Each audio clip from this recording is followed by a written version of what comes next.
భూమి ఏ ఆకారంలో ఉంటుందో ఇప్పుడు మనందరికీ తెలుసు.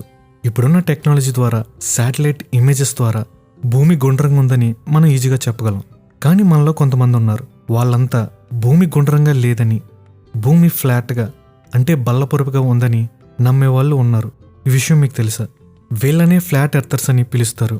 పురాతన కాలంలో భూమి ఏ ఆకారంలో ఉంటుందో తెలుసుకోవడానికి ఇప్పుడున్నంత టెక్నాలజీ లేదు. దీంతో వాళ్ళకి భూమి ఏ ఆకారంలో ఉంటుందో ఎగ్జాక్ట్గా తెలియలేదు. ముఖ్యంగా అమెరికాలో భూమి ఫ్లాట్గా ఉందని నమ్మే వాళ్ళ సంఖ్య ఎక్కువగా ఉంది. ముఖ్యంగా అమెరికన్ యూత్ ఈ విషయాన్ని ఎక్కువగా నమ్ముతున్నారంట. భూమి గుండ్రంగా లేదు, ఫ్లాట్గా ఉందనే ఈ కాన్స్పిరసీ థియరీ ఎలా వచ్చింది? ఇప్పుడు ఎందుకని దీన్ని నమ్మే వాళ్ళ సంఖ్య పెరిగిపోతుంది? పురాతన కాలంలో భూమి ఏ ఆకారంలో ఉందని నమ్మేవాళ్ళు భూమి గుండ్రంగా ఉందా లేదా ఫ్లాట్గా ఉందా?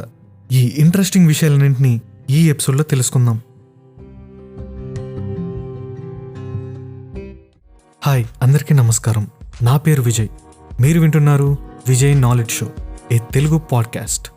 Google podcast, Apple podcast, Jio7, Gaana, Spotify, Amazon music ఈ యాప్స్ అన్నింటిలో ఇప్పుడు ఈ షోని మీరు వినవచ్చు. క్రీస్తు పూర్వం 3000 సంవత్సరాల క్రితం భూమి ఆయిస్టర్ షేప్లో ఉండేదని, అంటే ఆల్చిప్పలాంటి ఆకారంలో ఉండేదని బెబిలోనియన్స్ నమ్మేవారు. క్రీస్తు పూర్వం 800 సంవత్సరాల క్రితం కొంతమంది గ్రీక్ ఫిలాసఫర్స్ భూమి ఒక ఫ్లాట్ డిస్క్ లాగా ఉంటుందని, అంటే బల్లపరుపుగా ఉంటుందని నమ్మేవారు. పురాతన ఈజిప్ట్ ప్రజలైతే భూమి క్యూబ్ షేప్లో ఉంటుందని నమ్మారు. తర్వాత కొంతమంది భూమి సిలిండర్ షేప్లో ఉంటుందని నమ్మారు. ఇంకొంతమంది అయితే భూమి ఫ్లాట్గా ఒక డిస్క్లా ఉంటుందని, ఆ డిస్క్ సముద్రంలో తేలియాడుతుందని, ఈ తేలియాడుతున్న భూమిని ఒక పెద్ద తాబేళ్లు మోస్తుందని నమ్మేవారు. అప్పట్లో ఒక మూఢనమ్మకం అయితే ఉండేది. భూమి ఫ్లాట్గా ఉండడం వల్ల ఒకవేళ సముద్రంలో ఎక్కువ దూరం ప్రయాణిస్తే భూమి ఎడ్జెస్లోకి చేరుకుంటామని, ఆ ఎడ్జెస్ నుండి జారి అంతరిక్షంలోకి పడిపోతామని నమ్మేవారు. క్రీస్తు పూర్వం 500 సంవత్సరాల క్రితం పైథాగరస్ భూమి స్పెరికల్ షేప్లో, అంటే గోళాకారంలో ఉంటుందని చెప్పాడు.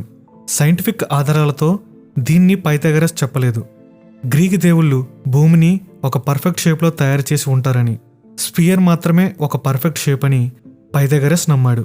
పైథాగరస్ అప్పట్లో ఈ విషయాన్ని ఊహించి చెప్పినా కరెక్ట్గానే చెప్పాడు, ఎందుకంటే ఎర్త్ స్పెరికల్ షేప్లో ఉందని తర్వాత నిరూపించబడింది. క్రీస్తు పూర్వం 300 సంవత్సరాల క్రితం అరిస్టాటిల్ భూమి గోళాకారంలోనే గుండ్రంగా ఉంటుందని ఖచ్చితమైన ఆధారాలతో నిరూపించాడు.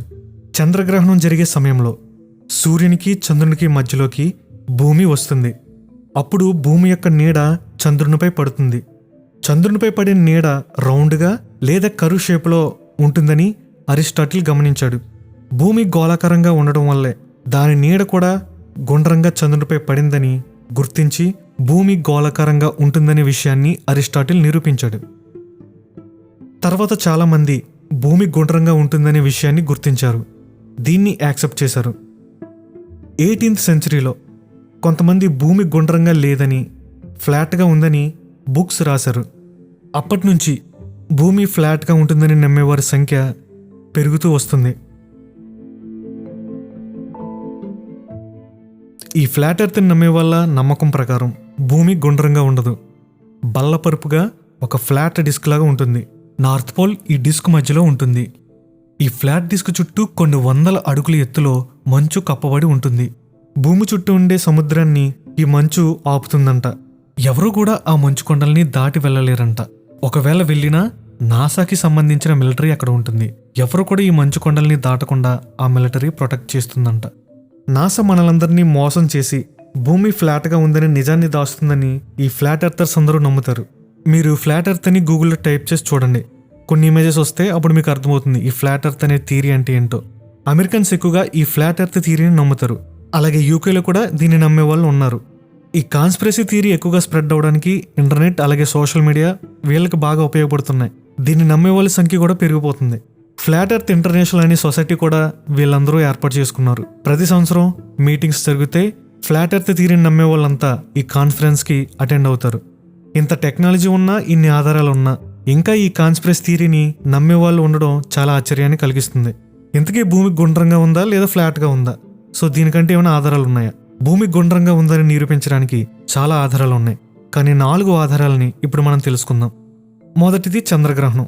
ఈసారి చంద్రగ్రహణం సమయంలో గమనించండి, భూమి యొక్క నీడ రౌండ్గా లేదా కరువు షేప్లో చంద్రుని మీద పడుతుంది. సో దీని అర్థం భూమి రౌండ్గా ఉందని. సముద్రం దగ్గర నిలబడి దూరం నుండి వచ్చే ఒక షిప్ని గమనించండి. ఒకేసారి షిప్ అంతా మనకు కనిపించదు. ఫస్ట్ షిప్ యొక్క టాప్ సైడ్ కనిపిస్తుంది. ఆ షిప్ దగ్గరకు వచ్చే కొద్దీ షిప్ యొక్క బాడీ మొత్తం కనిపించడం మొదలవుతుంది. ఇలా కనిపించడానికి కారణం భూమి రౌండ్గా ఉండడం వల్లే. అలా రౌండ్గా ఉండడం వల్ల వచ్చిన కర్వేచర్ వల్లే. నెక్స్ట్ ఎయిర్ప్లేన్లో ట్రావెల్ చేసేటప్పుడు కానీ, బాగా హైట్గా ఉండే మౌంటైన్స్ ఎక్కినప్పుడు కానీ భూమి యొక్క కర్వేచర్ స్పష్టంగా కనిపిస్తుంది. Next technology. ఇప్పుడున్న టెక్నాలజీని ఉపయోగించుకుని, శాటిలైట్ ఇమేజెస్ ఉపయోగించుకుని మనం ఈ విషయాన్ని నిరూపించవచ్చు. ఇంతకీ మీరేమనుకుంటున్నారు? భూమి గుండ్రంగా ఉందని నమ్ముతున్నారా లేదా ఫ్లాట్గా ఉందని నమ్ముతున్నారా? ఫ్లాట్ ఎర్త్ని నమ్మే వాళ్ళు కూడా చాలా ఆధారాలని మనకు చూపిస్తారు. ఇంటర్నెట్లో చాలా వీడియోస్, ఇమేజెస్, ఆర్టికల్స్ ఉన్నాయి. అవన్నీ అబద్ధమని కొంత రీసెర్చ్ చేస్తే చాలు మనకి ఈజీగా తెలిసిపోతుంది. మీ ఫీడ్బ్యాక్ని కామెంట్ల ద్వారా తెలియజేయచ్చు, లేదా డిస్క్రిప్షన్లో లింక్స్ ఉంటాయి. సో వాటి ద్వారా కూడా నన్ను కాంటాక్ట్ అయ్యి మీ ఫీడ్బ్యాక్ని తెలియజేయగలరు. That's all for this episode. మరొక ఇంట్రెస్టింగ్ ఎపిసోడ్తో మళ్ళీ కలుసుకుందాం. Thanks for listening. Stay tuned.